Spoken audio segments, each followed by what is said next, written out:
Hello साथीहरु सबैजनालाई मिठो माया र धेरै धेरै सम्झना छ। यतिखेर म गुजरात सुरतको डी मेन्स हबमा आइसकेको छु।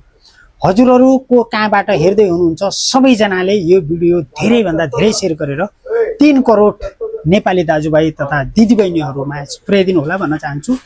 यतिखेर धनगढी नगरपालिका जुगेडा वडा नम्बर 12 जन्मघर भएकी निर्मला थापा हाल रोजगारीको सिलसिलामा भारत महाराष्ट्र मुम्बईमा बसोबास गर्दै आउनुभएकी निर्मला थापा लामो समयदेखि क्यान्सर पीडित हुनुहुन्छ र अहिले हामीसम्म सहयोगको लागि दुई हात फैलाउँदै उहाँकी छोरी र उहाँका ज्वाइँ हामीसम्म आउनु भएको छ। देख्न सक्नुहुनेछ हजुरहरु को कहाँबाट हेर्दै हुनुहुन्छ सबैजनाले यो भिडियोलाई धेरै भन्दा धेरै शेयर गरेर सहयोगी दाता मनका धनीहरुसम्म हाम्रो लाइभ यो भिडियोलाई पुर्याइदिनु होला भन्न चाहन्छु। हजुर नमस्कार। नमस्कार। के छ हालखबर? सन्चै हुनुहुन्छ? सन्चै। अनि सबैभन्दा प्रथम त हाम्रा दर्शकहरुलाई के भन्न चाहनुहुन्छ? हजुर भन्नुहोस्। म यही भन्न चाहन्छु कि मेरी मम्मी क्यान्सर पीडित छन्। 2.5 साल भयो बिमारी भएको अनि अपरेसन किमोथेरापी अनि रेडिएसन गरेर पनि अझ त्यो फेरि बिमारी रिटर्न आएर अब नेपालको जग्गा जमिन सबतिर बेचेर पनि त्यो बिमारी मतलब कि ठीक भएन। 15 से 20 लाख गइहाल्यो। फिर पनि अब हाम्रा ठाउँ 1 रुपैयाँ भन्दा त ऋण कर्ज गाडेर मेरा दाइले अनि मेरी दिदीले दुवैले मिलेर गरेको हो। अब काहीँबाट मतलब कि पैसा ऋण कर्ज मागे पनि कोही दिनेवाला मान्छे छैन। त त्यही भएर अहिले हामी मतलब कि सहयोगका लागि यहाँ आएका छौँ। साथीहरु यतिखेर हामी डिमेन्स हबमा आएका छौँ। देख्न सक्नुहुनेछ हजुरहरुमा दुई हात फैलाउँदै आफ्नो आमाको एउटा जानको लागि भिख मागिरहनु भएको छ। हजुरहरु को कहाँबाट हेर्दै हुनुहुन्छ सबैजनाले भिडियोलाई धेरै भन्दा धेरै शेयर गरेर सक्दो सहयोग पनि गरिदिनु होला। सकिन्छ भने सहयोग गरिदिनु होला, सकिँदैन भने भिडियोलाई शेयर गर्न चाहिँ नभुलिनु होला भन्न चाहन्छु। फेरि उहाँ अहिले बिमारी भएको कति समय भयो? 2.5 साल भइहाल्यो बिमारी भएको मम्मीलाई। 2.5 साल भएर मतलब पहिला रेडिएसन किमो अनि सर्जरी भयो। सर्जरी भइसकेपछि अझ त्यो सर्जरी भएका 1 महिनापछि त्यो बिमारी अझ रिटर्न वापस आयो।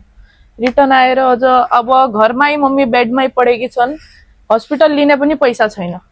त्यस्तो भएको छ। अब 15 से 20 लाख गइहाल्यो। अब त्यो बिमारी मतलब ठीक हुनको नाउँ छैन। त्यही भएर अब सबैलाई बिन्ती गर्छु मेरी मम्मीको हजुरको 1 शेयर पनि अनि 1 रुपैयाँ पनि मेरी मम्मीको जान बचाउन सक्छ। त जति हुन्छ शेयर गरिदिनु होला। देख्न सक्नुभयो हजुरको सानो सहयोगले कसैको जीवन बच्छ अथवा के राहत मिल्छ भने यो सबैभन्दा ठुलो धर्म हो।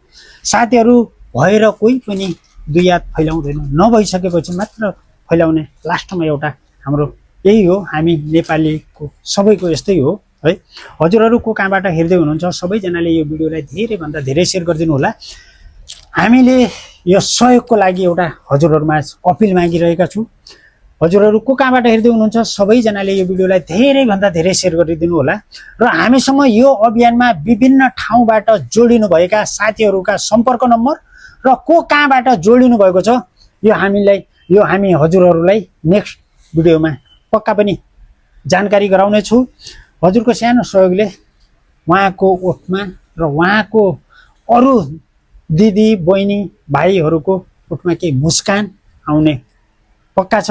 त्यसैले हजुरहरु आफ्नो ठाउँबाट सहयोग गरिदिनु होला भन्न चाहन्छु। अहिले उहाँ घरमै हुनुहुन्छ। उहाँसम्म भएको सबै पैसा दबाईमा सिद्धियो। अहिले उहाँलाई दबाई एउटा गोली खाने पनि पैसा नहुँदा फेरि उहाँ सहयोगको लागि हजुरहरुमा आइसक्नु भएको छ। सबैजनाले यो भिडियोलाई धेरै भन्दा धेरै शेयर गरिदिनु होला। अहिले उहाँ महाराष्ट्र मुम्बईको मीरा रोडमा बसोबास गर्दै आउनु भएको छ र उहाँ आफ्नै कोठामा मृत्युसम्म लडिरहनु भएको छ। हजुरको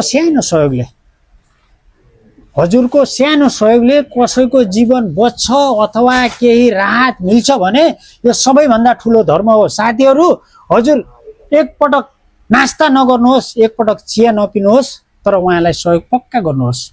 किन भन्दा हजुरको त्यो चिया पिने र अल्फा खर्चले उहाँको ओठमा केही मुस्कान र उहाँको घरमा केही खुसी ल्याउँछ।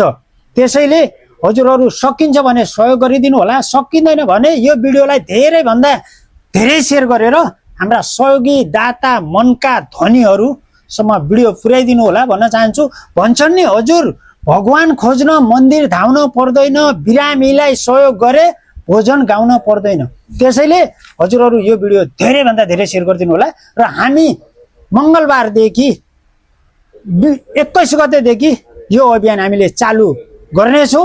हजुरहरू सबैजनाले यो भिडियोलाई धेरै भन्दा धेरै सेयर गरिदिनु होला र सकिन्छ भने सहयोग पनि गरिदिनु होला, सकिँदैन भने भिडियोलाई धेरै भन्दा धेरै सेयर गरेर सहयोगी दाताहरूसम्म हाम्रो भिडियो पुर्याइदिनु होला भन्न चाहन्छु। अहिले देख्न सक्नुहुनेछ 2 हात फैलाउँदै आफ्नो आमाको भिख मागिरहनु भयो कि एउटा छोरी, उहाँलाई 9 महिना कोखमा राखेको उहाँको आमा अहिले घरकै कोठामा इलाज गर्ने पैसा नपाएर मृत्युसम्म लडिरहनु भएको छ। आज उहाँलाई छ, भोलि हामी अरू कसैलाई पनि हुन सक्छ। आज उहाँलाई छ, यो नसोच्नु होला भोलि हामी अरू कसैलाई पनि हुन सक्छ। त्यसैले सबैभन्दा ठुलो एउटा मानव सेवा हो। त्यसैले हजुरहरूले यो भिडियोलाई धेरै भन्दा धेरै सेयर गरिदिनु होला भन्न चाहन्छु। अहिलेको लागि म सामाजिक अभियन्ता बिदा लिन्छु। फेरि पक्कै पनि अर्को भिडियो